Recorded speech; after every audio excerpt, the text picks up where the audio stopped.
Hi guys! I am definitely not a pro when it comes to survival tips, but I did survive the first year of parenthood. I put up a little poll on Instagram the other day and I asked for some tips on what you would like me to talk about, and how to survive the first year of parenthood was one of those suggestions. So here we are. For what it's worth, I'm going to be tidying my little boy's playroom and just generally probably tidying up the house, to be honest. And I'm just going to chit chat with you guys about what I think are the most important tips on how to survive the first year of motherhood. I'm not going to lie, one of the worst pieces of advice I was given before becoming a mother was to nap when the baby naps. I don't know why I hate that piece of advice so much, but I just do. As a mum or dad in the first year, it's pretty unrealistic to expect to be able to nap when the baby naps. Of course, on occasion, when you're really tired and you're able to switch your brain off, you are able to nap when the baby naps. But honestly, it actually gave me a bit of pressure, more than it was actually helpful. Loads of people, like health visitors and midwives and doctors, or just basically anyone that I spoke to at appointments, were asking, are you napping when the baby naps? And whenever the answer was no, I'm not napping whenever the baby naps, it kind of made you feel like you were doing something wrong. I would say I'm just one of those people that cannot switch off, and you have 1,000,001 things in your head that you would like to do.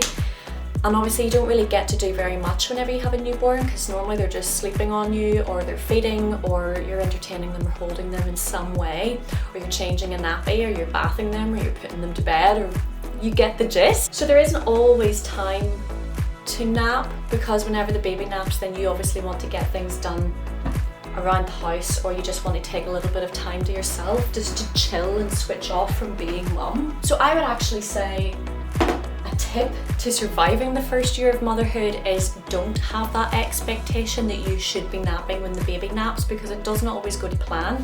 And if it doesn't go to plan and you're doing something else, even if it's just lounging in front of the TV, that is totally okay. It's totally okay to do whatever you want to do when the baby naps. So I think people should stop saying, are you napping when the baby naps, and say, are you having some time to yourself when the baby naps, or are you doing something that makes you feel happy when the baby naps? And if that thing that makes you happy happens to be napping, then great. But if it's scrolling on social media, then that's also fine as well. I honestly don't know what's going on with this thing, but it's not put together properly. I need to buy extra screws for that, evidently. But tip number 2, use the noise, would be to find a community. Oh my goodness, I cannot recommend community enough. And I've talked about community a lot on my previous videos and on Instagram already. But I found the first year of motherhood incredibly isolating, but I actually didn't realise that I felt isolated until I was like 8 or 9 months postpartum. And then I started to feel really low, and I was kind of questioning, like, what is it that's making me feel so low? Like, everything's going great. My breastfeeding journey was going great. My boy started napping a little bit better. There was very little to complain about, and I loved being a mum, but something was missing. And I would definitely say it was not having other mums with kids of a similar age to talk to, that actually lived in the country. My little boy's 15 months old, and only recently I've started using an app called Peanut, and I've met up with a couple of other really lovely mums in the local area, and they have kids the same age as mine. I've been taking my little boy to like soft play and toddler classes, and I've been intentionally meeting up with other people a little bit more. And I honestly think I should have done that from the beginning, and I don't want to say I regret not doing that from the beginning, but I do think it would have helped me cope a little bit more, and it would have got me out of the house and made me feel not so alone and feel like I was a normal person as well. Tip number 3, and I want to talk about milestones. So the first year is honestly the best when it comes to milestones. They start sitting up, they start holding their head, they start smiling at you, they roll for the first time.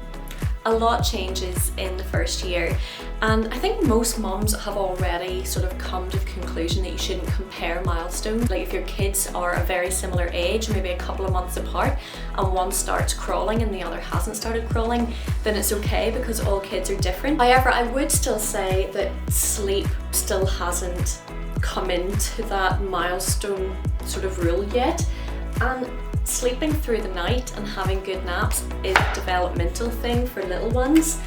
My little boy wasn't the best at sleeping for quite a while, and whenever somebody asked me, is your little boy sleeping through the night, it kind of cut like a knife. And I wish I had realised at the time that sleeping through the night is a developmental thing. It is a developmental milestone, but I wish I had have sort of seen it similar to standing or crawling or rolling or laughing or smiling and all those sort of developmental milestones. And that way I maybe would have put a lot of less pressure on myself and pressure on him to get into a good sleeping routine. Sleep 100% I would say is the hardest thing about being a mum, like the lack of sleep in the first year.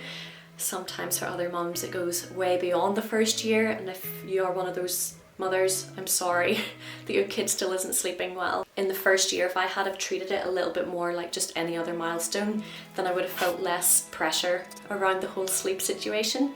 Knowing that it gets easier, I promise. If you're in the first year or you're about to go into the first year of parenthood, just know that it does genuinely get easier. So I remember people saying to me things like, hang in there. And I'm like, as opposed to what? Like, what else am I supposed to do other than hang in there, like throw my baby in the bin, you know? So I always find that quite funny. But whenever people were saying it does get easier, I remember being like, when does it get easier? Obviously everybody is different, but I would say like life for me got a bit easier whenever my little boy turned a year old or came close to about a year old. Things genuinely got so much easier. If somebody told me to realistically expect the first year to be really tough, then I might have been less uptight about it, and I would have been like, this is what the first year is and it gets easier by the first year.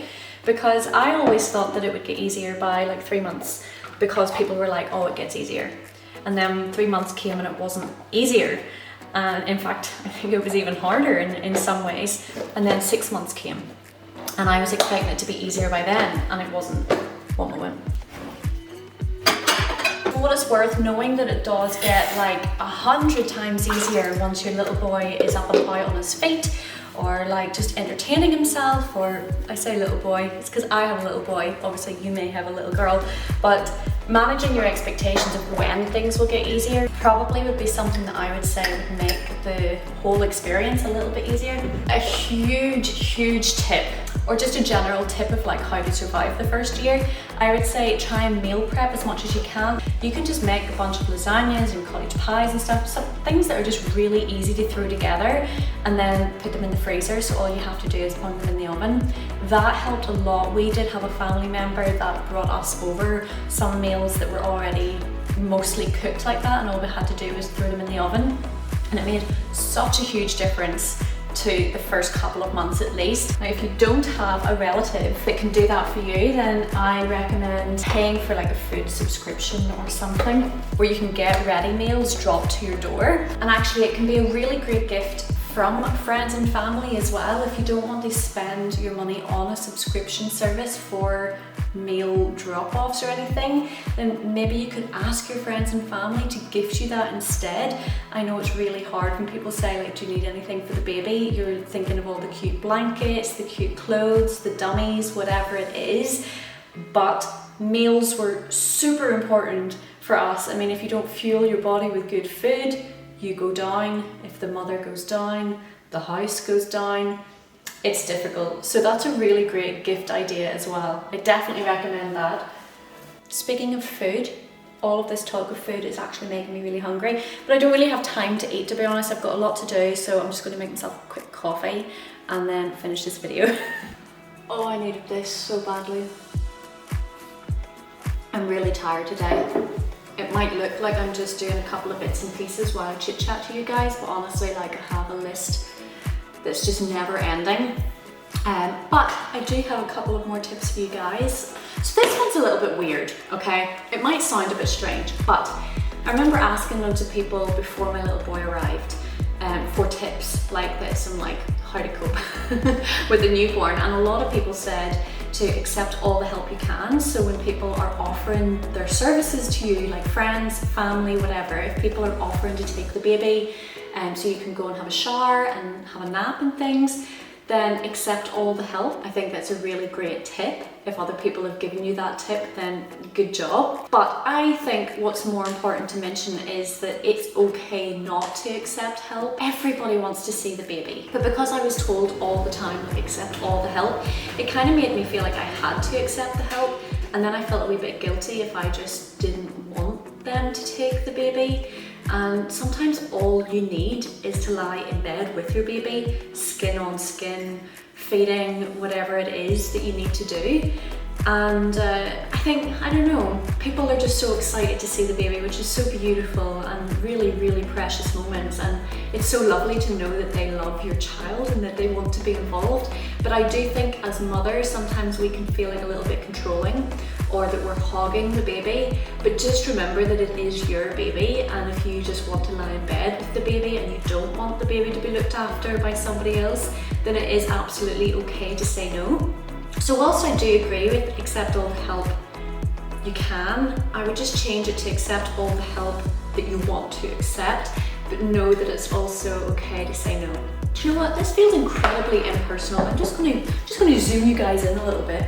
There we go, and I really do apologise if that last frame was entirely out of focus. I didn't realise the camera was on manual focus until I moved it forward, and now we're refocusing a little bit again, and there we go. So another little point that I want to make is to get on the same page as the other parent as much as possible. So I think the first year is a little bit of an experiment year. There's not much routine. You kind of have to just go with the flow.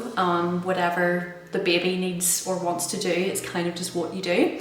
But when that baby turns 1, they start to know if you're playing good cop, bad cop. They start to know if mommy always says yes and daddy always says no. And I wouldn't say they'll manipulate a little bit, because kids are golden and they don't manipulate. But I do think they start to pick up on those cues. Before the 1 year mark, in my opinion, they don't really pick up on those cues. So I think it's a really great year to practice being good cop, bad cop, and really practice getting on the same page rather than starting to get on the same page once your baby already understands. And it can be a little bit more difficult to sort of go backwards then and try to correct that. Whereas if you use the first year where they don't really understand as an experiment and as like practicing getting on the same page as each other, I definitely think that helps. I don't know if that tip is so much how to survive the first year, but it's a tip that I would like to give to people anyway, and it's kind of related to the first year of having a baby. And then lastly, going back to the knowing it is going to get better, try to document the most amazing journey of your life. Take as many photos as possible, take as many videos as possible, share those photos and videos if you want to with your friends and family as much as possible. Even if you think you're going overboard and your family and friends are starting to get overwhelmed with the amount of photos and videos you're sending, send them anyway. I found the first year somewhat of a struggle in some ways, but it's also been the most magical journey of my life. And now that I'm past that, my little boy's only 15 and a half, nearly 16 months old. So the 1 year mark really wasn't that long ago, but I'm already looking back at photos being like, oh my goodness, look how tiny he was at 8 months old. It doesn't go by in a flash, but it does go by in a flash. And having those photos and videos really is just so magical to look back on. And more importantly, take the photos where you think you look hideous, because those are like by far some of my favorite photographs, where I'm lying sleeping on the sofa. My hair is like, I don't even know what. I look like Fiona from Shrek, only really pale and grey looking, and I've got my postpartum body and I'm wearing clothes that don't really fit properly and I look hideous, but I'm holding my little tiny purple looking frog baby on my chest, and it's just the most beautiful memory to look back on. So I remember being slightly like irritated when my partner was taking those photos. I was like, why would you photograph me when I look like this? But do photograph everything, all the good, the bad, the in between, and then when you have time maybe you'll get to print those out some days. But that would be really it. Like, if you have any other suggestions or comments, just leave them down below. I did post this video topic on Instagram as well. If you do want more tips, go and find that, I'll just link it down below and you can read the comment thread as well. But thank you so much for watching. If you're enjoying these videos, do hit the notifications bell and subscribe so you actually get notified when I post a new video. A lot of people don't realise that when you just subscribe, you actively have to go back onto the page to see the new video, or you have to be following the Instagram account to know that they've posted. Whereas if you hit the notifications, you will get a little notification every single time I post, and that helps my channel immensely, and it keeps me going, and it makes me feel like I'm not just talking to a camera in the kitchen, and that there are people out there in the world that are enjoying my videos. So without further ado, I'm going to sign off and drink my coffee and finish tidying my kitchen and the rest of the house, and I bid you farewell, and I hope you have a lovely day. Bye bye.